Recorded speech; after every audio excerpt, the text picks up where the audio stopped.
My wife pretended I was invisible for 7 days, until my best friend dropped by and her manipulation failed in 7 seconds, and now she is begging.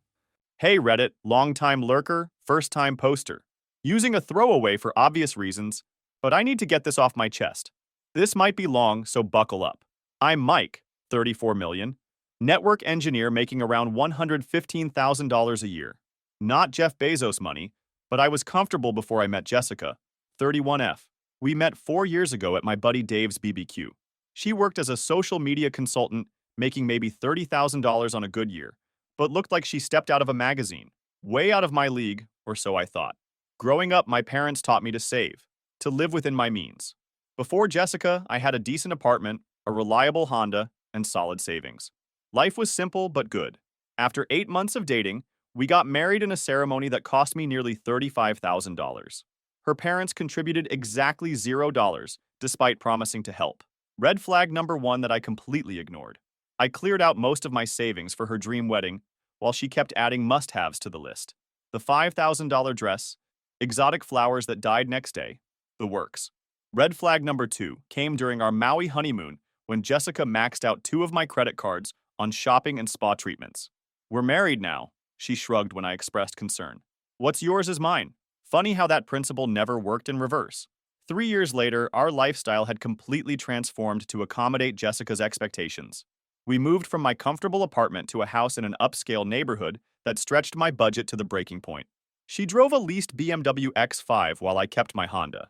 Our closets told the story better than I could, hers overflowing with designer labels, shoes still in boxes, bags with tags attached, mine a modest collection of basics from outlet stores.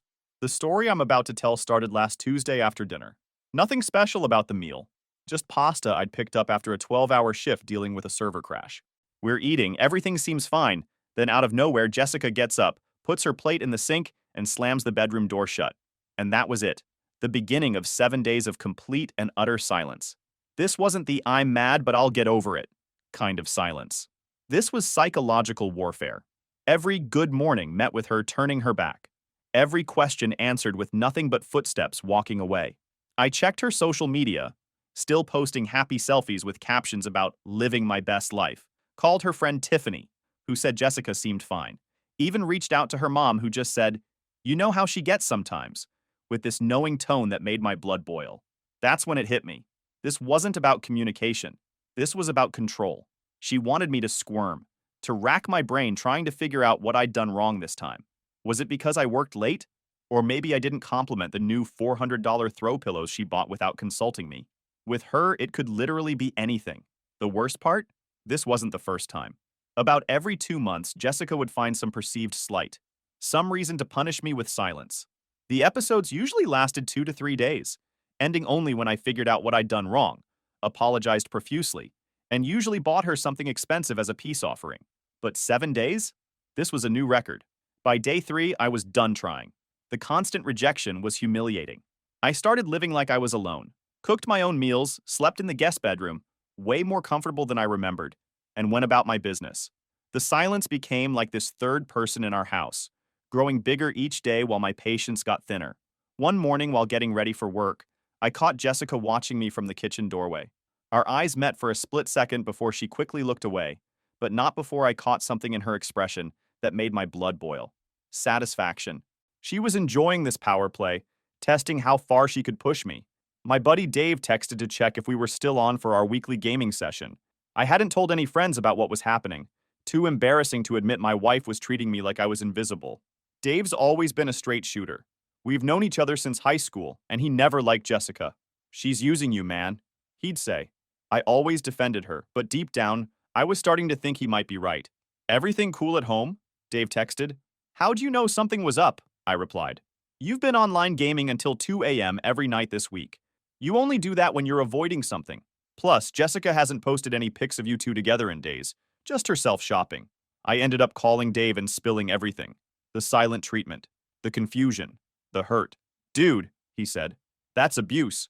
Straight up psychological abuse." "Come on," I argued weakly. "It's not like she's hitting me." "Emotional abuse is still abuse, man. My sister went through this with her ex. It's a control tactic. They make you feel like you're always walking on eggshells." His words hit home hard, walking on eggshells. That's exactly how I'd felt for years now. Look, Dave continued, I don't want to overstep, but I've been keeping track of some stuff. The patterns in her behavior, the financial drain. I work in risk assessment, remember? It's literally my job to document problematic patterns. And buddy, your marriage is setting off every red flag in my playbook. That evening, I noticed Jessica's shopping bags from Nordstrom in the hallway. 4 of them. I checked our joint account. She'd spent $1,200 in a single afternoon while giving me the silent treatment. This is what really pissed me off. She'd quit her social media gig 6 months ago to find herself and hadn't found much except the mall. Meanwhile, I was busting my ass 50+ hours a week to keep up with her spending. I sat in the guest room that night scrolling through our financial statements from the past year. The picture wasn't pretty. Jessica had spent nearly $43,000 on clothing, makeup, spa treatments, and home decor. That was more than a third of my after-tax income. And what did I have to show for it? A house full of stuff I didn't care about, a depleted savings account, and a wife who wouldn't speak to me. That night, scrolling through old contacts on my phone, I saw a name that brought back a flood of memories. Samantha. We had grown up together, dated in college before life pulled us in different directions. She'd become a pediatric nurse, always wanted to help kids. She had this infectious laugh that made everyone around her smile. Jessica met her once at my company Christmas party and hated her immediately. Stay away from that charity case, she had sneered on the ride home. Did you see her shoes? Probably bought them at Target. And like the good husband I thought I needed to be, I complied, just to keep the peace. I clicked on Samantha's profile picture.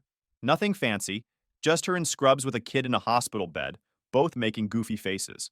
I found myself comparing the two women. Jessica, with her perfect Instagram aesthetic, designer wardrobe, and cold manipulation. Samantha, with her genuine smile, meaningful career, and the warmth I remembered from our college days. How had I ended up with someone who treated me like an ATM instead of a partner? Samantha had actually messaged me a few weeks back. Just passing through town for a medical conference, wanted to grab coffee and catch up. I had politely declined.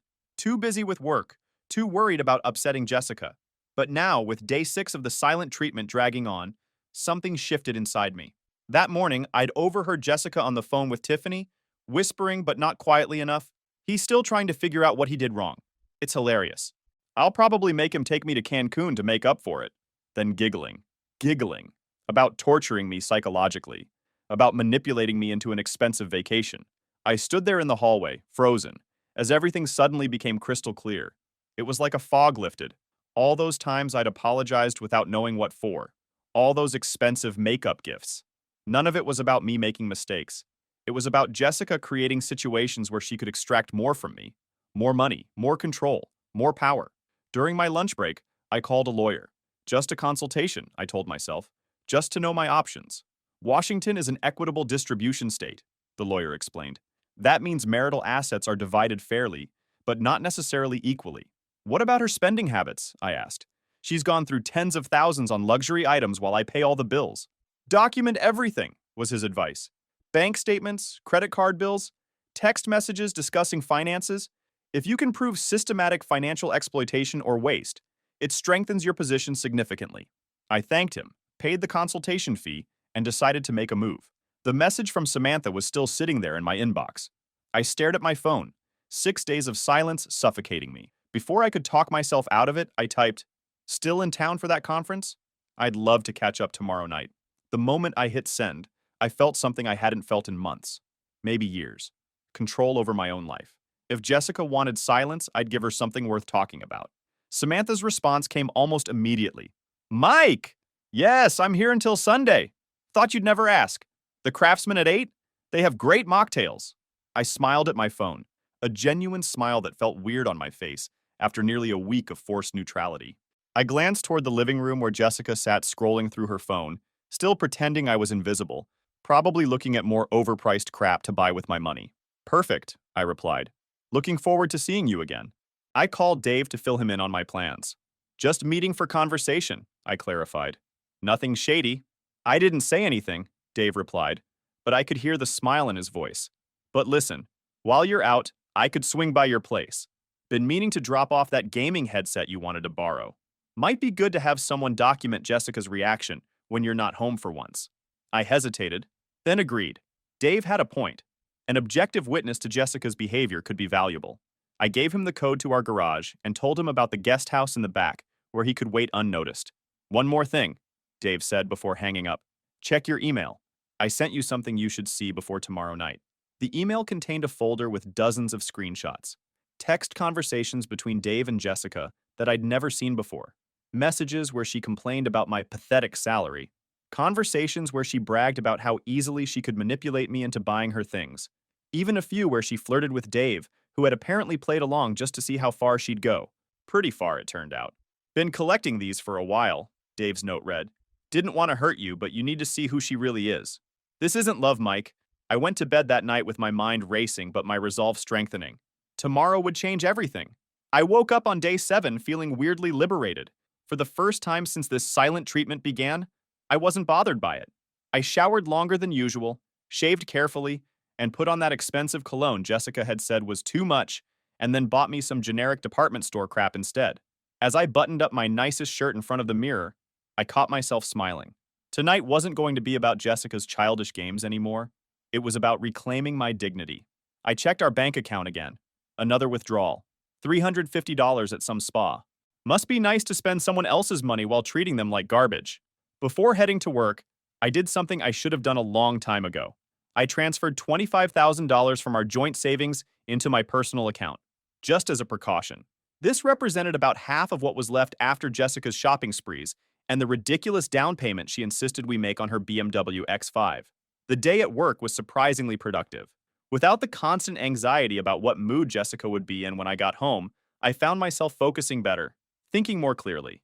My boss even commented on it. You seem different today, Mike. More present.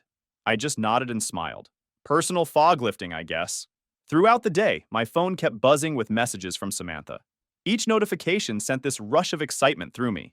We reminisced about college days, shared updates on mutual friends, and flirted just enough to walk that dangerous line between friendly and something more. The conversation flowed so easy, unlike the constant eggshell walking I'd gotten used to at home.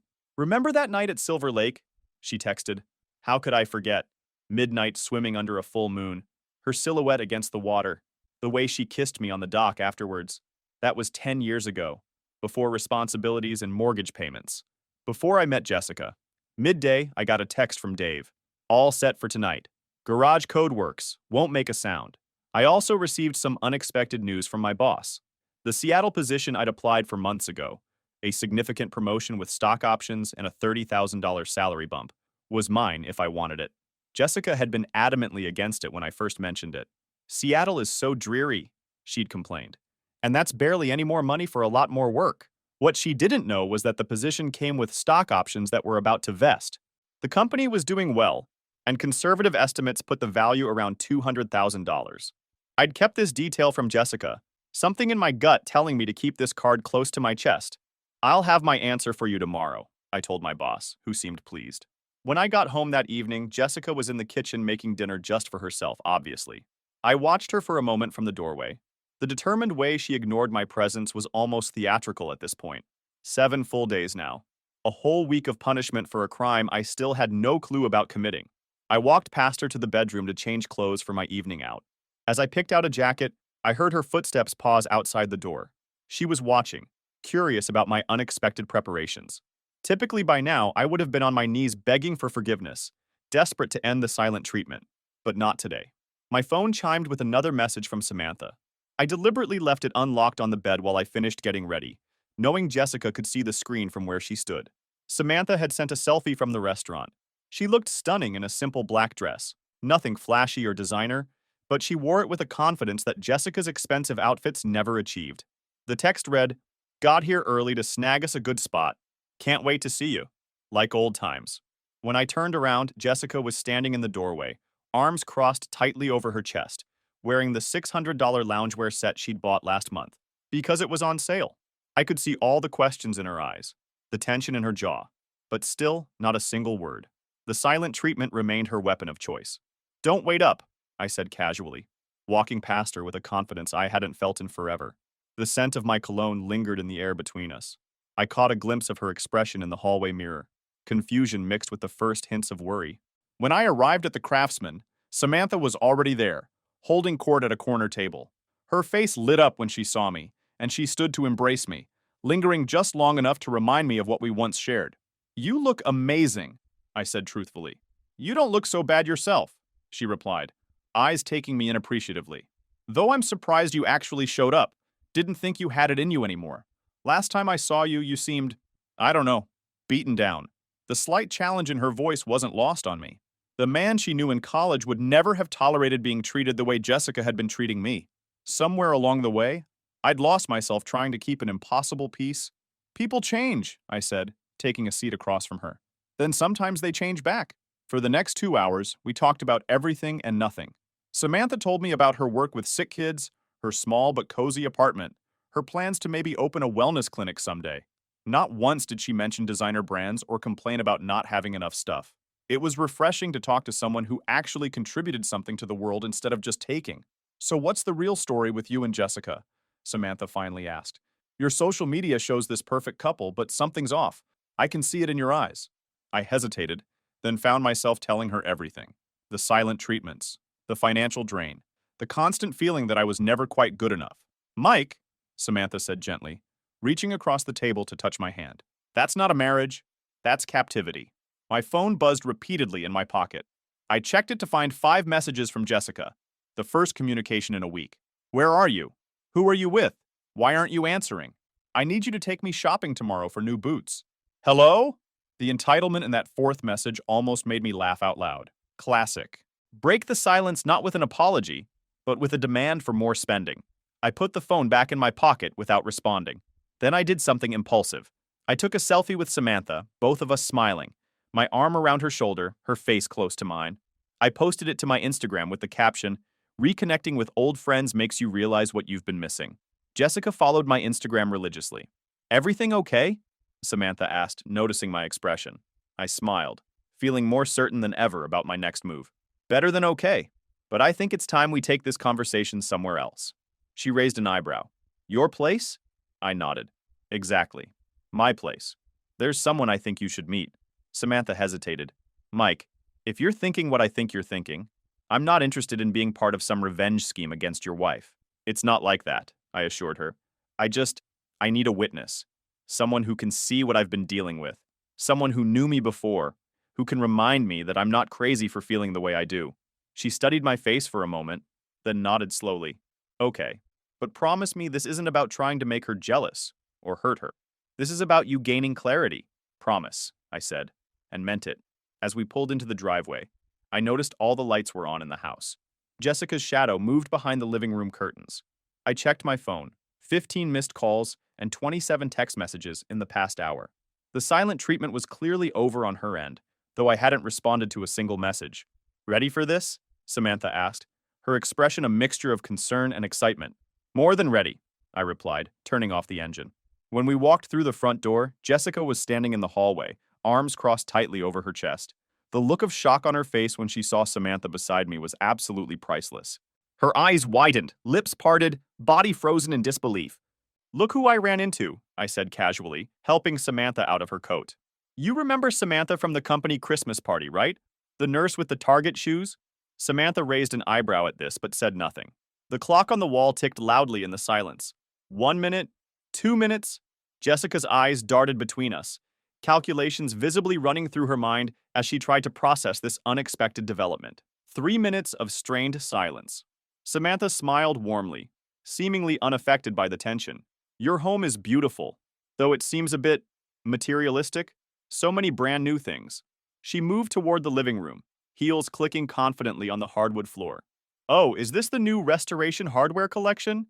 My hospital director just bought the same pieces. She mentioned they cost more than her first car." 5 minutes now. Jessica remained statue still, her silent treatment now less a weapon and more a paralysis. I moved to the kitchen, pulling out 3 glasses. "Water? Juice?" I called out, knowing exactly what I was doing.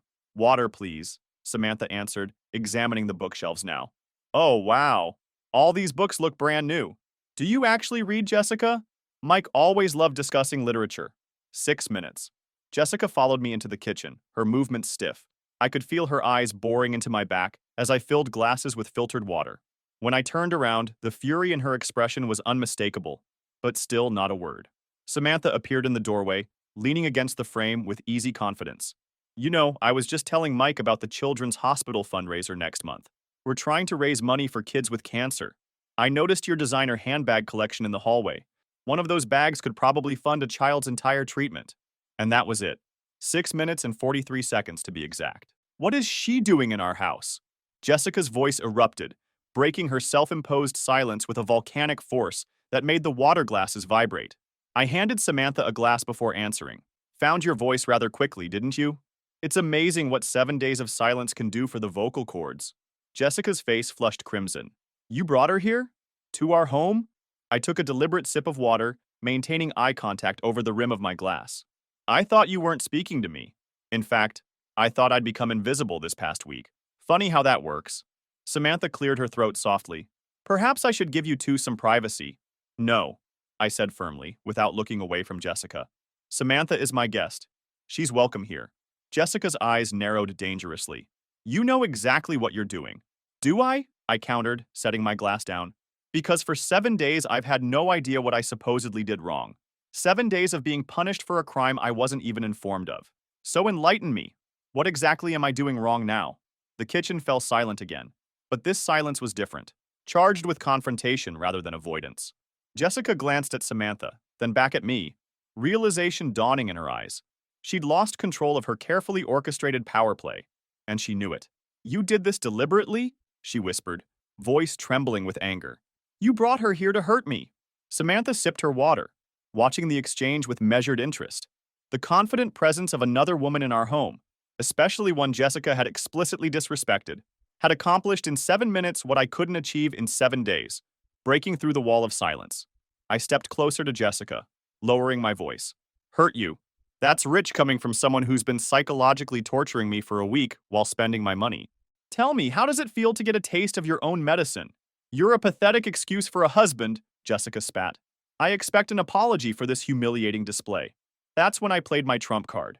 I pulled out my phone and played the recording, the one I'd made that morning of Jessica talking to Tiffany about manipulating me into taking her to Cancun. Her face went from red to white in seconds. By the way, I added, I've transferred half our savings to my personal account.